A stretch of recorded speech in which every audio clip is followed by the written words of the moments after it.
श्री स्वामी समर्थ मित्रांनो, आपल्या स्वामी सेवा या चॅनलवरती तुमचे मनापासून स्वागत आहे। मित्रांनो, आपण काल पूर्ण केला होता आपला 19वा अध्याय आणि आता आपण करत आहोत आपल्या 20व्या अध्यायाला सुरुवात।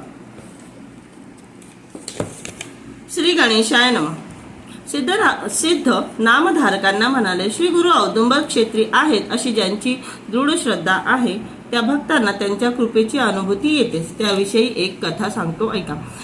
श्री गुरु, आता कालच्या व्हिडिओतच कालच्या अध्यायात आपण वाचलं मित्रांनो की औदुंबराच्या खाली विष्णूजींनी साक्षात सांगितलेलं होतं की औदुंबराच्या झाडाखाली मी आणि लक्ष्मी माता आणि साक्षात विष्णूजी हे नेहमी वास करत असणार।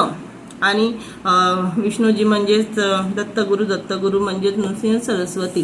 तर इथे विषय आता नृसिंह सरस्वतींचा चालू आहे की ते औदुंबर क्षेत्री आहेत ही ज्या लोकांची दृढ श्रद्धा आहे, म्हणजे ज्या लोकांना माहिती आहे की औदुंबराच्या झाडाच्या खाली गुरु वास्तव्य करतात, त्यांना ह्या गोष्टीची अनुभूती येते। म्हणजे त्यांना कुठे ना कुठे तो चमत्कार त्या गोष्टी आढळून येतातच। त्याविषयी एक कथा इथे त्यांनी सांगितलेली आहे।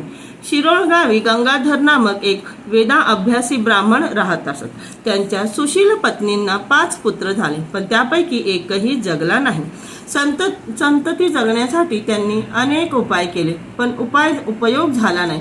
म्हणून त्या दुःखी दाम्पत्याने गावातील ज्ञानी ब्राह्मणांना विचारले असता ते गंगाधराच्या पत्नींना म्हणाले, पूर्वजन्मी तुम्ही शौनक गोत्राच्या एका ब्राह्मणाकडून ऋण घेतले होते, पण ते परत केलेच नाही।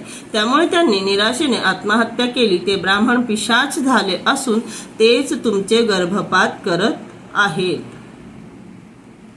म्हणजे बघा, थोडक्यात आपण या गोष्टी सुद्धा ऐकलेल्या आहे की कर्ज, म्हणजे जेव्हा तुम्ही एखाद्याकडनं कर्ज घेत आहात तर ते फेडावंच लागतं। जर तुम्ही त्या कर्जापासून पळू नाही शकत, तुम्हाला या जन्मात का असेना किंवा पुढच्या जन्मात का असेना कोणत्या ना कोणत्या रूपात ते कर्ज तुम्हाला फेडायलाच लागतं। तर इथे शिरोगावी गंगाधर नामक एक वेदाभ्यासी ब्राह्मण होते। त्यांच्या पत्नींना 5 पुत्र झाले होते, पण त्यापैकी एकही जगला नाही। पुत्र होत होते आणि ते मरण पावत होते। तर संतती जगण्यासाठी त्यांनी अनेक उपाय केले, परंतु त्याचा काहीच उपयोग झाला नाही। दुःखी दाम्पत्यांनी गावातल्या ज्ञानी ब्राह्मणांना ते विचारले असता ते गंगाधरांच्या पत्नीनं म्हणाले, पूर्वजन्मी तुम्ही शौनक नावाच्या एका ब्राह्मणाकडून ऋण घेतले होते, तर परंतु ते तुम्ही वापस केलेले नाहीये आणि आता ते त्यांचं जे पिशाच आहे, त्यांचं जे आत्मा आहे, ती आत्मा भटकत आहे आणि तीच तुमचे पुत्र जगून देत नाही।